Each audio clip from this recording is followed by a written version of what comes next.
Nous examinons maintenant le chapitre 9. Au chapitre 9, sur la première délibération, y a-t-il des prises de parole? Oui. Alors, je vais demander d'abord peut-être à Karine Théral-Michelet de procéder à la présentation avant que Madame Morin ne prenne la parole.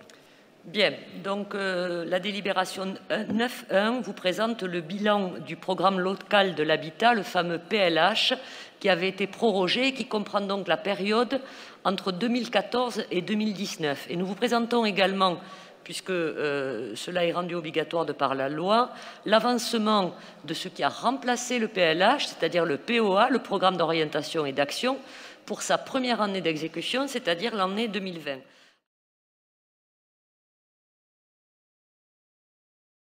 Merci. La parole est donc à Madame Morin. Monsieur le Président, Mesdames, Messieurs, chers collègues, j'ai longtemps cru que les politiques du logement avaient pour but de loger tout le monde dans des conditions dignes. En effet, votre délibération parle au début de proposer des réponses pour tous en adaptant l'offre de logement et d'hébergement à la diversité des besoins de la population et aux capacités financières des ménages pour favoriser le parcours résidentiel.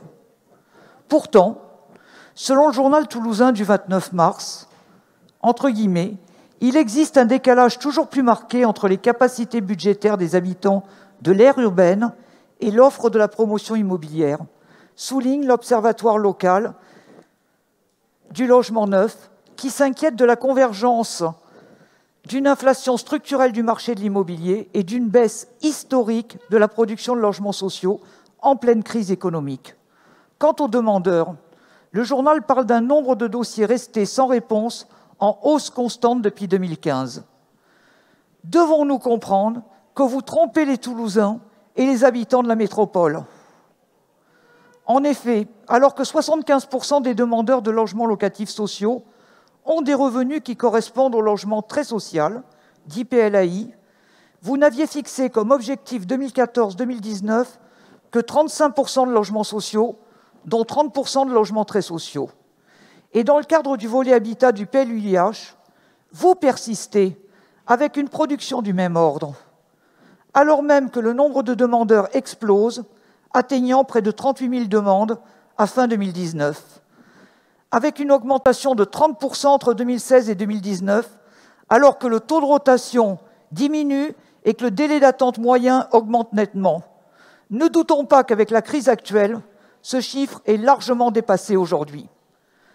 Vous vous vantez d'avoir dépassé les objectifs de production, alors que vous avez simplement privilégié le logement libre et l'investissement immobilier. Sur le logement très social, vous êtes en réalité en dessous de l'objectif fixé et en dessous même du minimum prévu à l'article 55 de la loi SRU. Le résultat aujourd'hui, c'est que les années cumulées d'insuffisance de production de logement social, et notamment très social, ont eu pour effet, boostés par la crise, de gonfler le nombre de demandeurs de logements sociaux. Et si chaque année, vous logez dans le secteur social les demandeurs les moins pauvres, les plus pauvres ne se voient le plus souvent rien proposer. C'est une bonne stratégie pour empêcher les plus pauvres d'accéder au logement social. De plus, ces logements sociaux, vous les construisez majoritairement hors de la ville de Toulouse, depuis que vous exonérez les promoteurs de l'obligation de faire du logement social sur les parcelles de moins de 2000 m², plus fréquentes en centre-ville. Et sous couvert de mixité sociale, vous chassez les plus pauvres de la ville et des quartiers et les éloignez le plus possible, pendant que d'autres finissent sur le trottoir, d'où vous les chassez aussi, et d'autres au cimetière. C'est pourquoi l'annulation du PLUIH, si c'est une mauvaise nouvelle pour les Toulousains, se doit d'être malgré tout une opportunité, celle de reprendre le travail pour mettre en adéquation les objectifs et la réalité. Et cela passe par la révision du règlement d'urbanisme pour obliger à construire du logement social en centre-ville, y compris quand le foncier disponible est restreint. Cela passe aussi par des objectifs de logements sociaux, et notamment de logements très sociaux, pour chaque quartier de Toulouse, et non pas pour l'ensemble de la ville, comme vous le pratiquez. Cela passe aussi par un objectif de logement social de 50% à l'échelle métropolitaine, dont au moins 40% de logement très social. Il n'y a pas de fatalité, il y a juste des choix politiques. Et il y a des choix pour les amis et les mécènes, pour leur permettre de gagner encore plus d'argent. Et puis il y a les choix responsables, c'est-à-dire construire pour les habitants de la métropole qui en ont le plus besoin. Cela passe aussi par la facilitation d'accès à un foncier abordable, la densification de la ville-centre, la rénovation de l'existant, en favorisant la notion de reconstruction de la ville sur la ville, et ceci en densifiant, y compris dans les quartiers où vivent vos amis, par exemple de la 3e circonscription. Je vous remercie. Bien, merci madame. Alors moi je ne vis pas dans la 3e circonscription et je ne vis pas non plus, je ne sais pas où, dans la métropole. Je vis à Colomiers, dans une ville qui compte d'ailleurs près de 30% de logements sociaux et je vis avec ses habitants. Madame, quand je vous écoute, parfois, j'ai l'impression que vous lisez quelque chose d'assez théorique, qui est certes intéressant, mais qui parfois ne correspond pas à non plus nos réalités. Alors, malgré tout, j'ai relevé quelques éléments et sur certains points, on peut s'accorder. Et je ne me vante pas. Non, je ne me vante pas. Je constate simplement, madame, je constate que chaque année, nous progressons et que ces progrès, ils doivent aussi être le fruit d'une ambition collective et partagée. Merci. La parole est à Vincent Terrail-Novès. Merci, Monsieur le Président. Moi, je voulais intervenir pour répondre à Madame Morin, parce moi, je vis dans la 3e circonscription. Et dans la 3e circonscription, il y a aussi du logement social, Madame. Je vous invite à vous y déplacer et on peut vous accueillir, si vous le souhaitez, dans nos communes pour vous faire visiter les quartiers dans lesquels on a de l'habitat social et les quartiers dans lesquels on fait aussi du social. Il est toujours un peu désagréable dans les interventions de Mme Morin de voir les uns ou les autres stigmatisés. Et je parle au nom aussi des élus et des autres maires de ma circonscription, mais on fait du logement social. Et d'ailleurs, moi je ne vais pas rentrer dans le détail sur ma commune, mais je vous invite à regarder les chiffres et l'évolution justement des logements sociaux dans nos communes, qui sont en augmentation, ce qui prouve que nous produisons aussi beaucoup de logements sociaux. Voilà, donc je ne vais pas être très polémique et très long, mais je voulais dire qu'il est quand même toujours un peu désagréable de voir le travail que nous faisons au quotidien, toujours stigmatisé de votre part, parce que nous sommes sur le terrain et nous nous efforçons de loger tout type de public, quelles que soient leurs origines et quel que soit leur niveau de vie.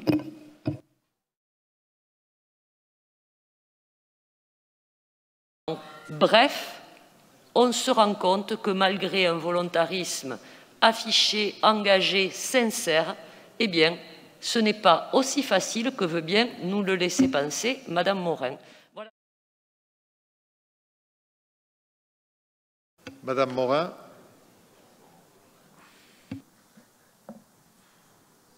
Je laisse M. Piquemal répondre d'abord. Comme c'est vous qui aviez levé la main, je vous donnais la parole. Ne vous inquiétez pas, ça viendra. Pas de problème, nous écoutons M. Piquemal. La parole est maintenant à Madame Morin. Oui, Monsieur le Président. Je voulais quand même saluer, après votre nouvelle démonstration, l'art de reprocher aux autres ses propres turpitudes. Je dois dire que vous êtes, dans ce domaine, mon maître. Il n'y a aucun problème. Plus sérieusement.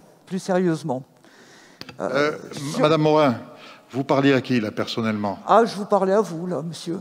Pourquoi vous ne vous sentiez pas visé? Non, mais je vous demande, vous me parliez à moi? Oui, tout à fait. Ah bon, alors, de quoi parlez-vous exactement? L'art de reprocher aux autres ses propres turpitudes. Ah bon? Et lesquelles turpitudes? Écoutez, quand vous déclinez avec autant d'aplomb un certain nombre d'affirmations inexactes, votre volonté de faire du logement social et de loger les plus défavorisés, alors que les faits vous contredisent tout à fait clairement, monsieur. Je voulais d'autres exemples, peut-être, monsieur le maire, ou vous voulez me laisser poursuivre? Bon, écoutez... Monsieur le Président, oui, effectivement. Hein, oui, ça serait bien que vous réserviez... Mais si vous voulez, je poursuis, hein, ça sera peut-être plus simple. Par respect pour les collègues des autres communes, que vous réserviez les débats du Conseil municipal de Toulouse au Conseil municipal de Toulouse et les débats de la métropole au Conseil de métropole. J'en prends bonne note, Monsieur le Président. Pour revenir au sujet qui nous préoccupe là maintenant, moi, ce que j'aimerais, c'est avoir des réponses claires sur la manière dont la collectivité va résoudre l'équation suivante. Comme vous l'avez dit, et ce sont des chiffres qui ne sont pas contestés, on a 75% des demandeurs de logement social qui relèvent du PLAI, c'est-à-dire du logement très social. Et face à ça, quelle politique vous menez et quelle politique vous continuez à mener? C'est de fait 10% de logements très sociaux. Comment voulez-vous résoudre l'équation? Moi, j'ai fait un petit peu de mathématiques, vous certainement beaucoup plus que moi, et certainement aussi dans le cadre de vos activités professionnelles fort transparentes. Est-ce que vous êtes en capacité de me répondre maintenant sur la manière dont vous résolvez cette équation? Comment on fait pour caser 75% de demandeurs dans 10%? C'est aussi simple que ça. Bien, alors moi, je n'ai pas fait de mathématiques, puisque ce n'est pas ma formation. Comme le président, vous n'avez pas de chance, je suis juriste. Et je crois qu'on a à peu près fait le même parcours, ce qui fait qu'on n'est pas très bon en chiffres. Mais là, les chiffres, ils sont quand même pas très compliqués, en effet. Vous avez encore une fois raison, madame, de considérer qu'en effet, on a une distorsion entre l'offre et la demande. Mais vous n'apprenez rien à personne en disant cela. Et surtout, vous ne faites rien avancer du tout. Vous avez tort quand vous dites qu'il n'y a que 10% de logements locatifs sociaux dans ces 38 000 demandeurs. Très sociaux, madame. Ne faisons pas la confusion, oui. Puisque régulièrement, non, vous faites la confusion entre madame, très sociaux et sociaux. Madame, quand je parle, en principe, je parle de ce dont je connais, je ne fais pas la confusion.